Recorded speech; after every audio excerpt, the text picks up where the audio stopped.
నిలువెత్తు స్వార్థము నీడలాగొస్తుంటే చెడిపోక ఏమైతడమ్మా?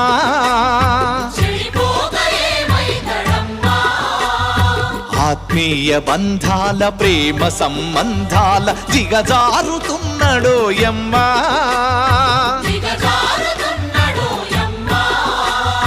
అవినీతి పెనువాసె అంధకారములోన చిక్కిపోయి రోజు శిథిలమవుతున్నాడు, మాయమైపోతున్నాడమ్మా మనిషన్నవాడు. మచ్చుకైనా లేడు చూడు మానవత్వం ఉన్నవాడు.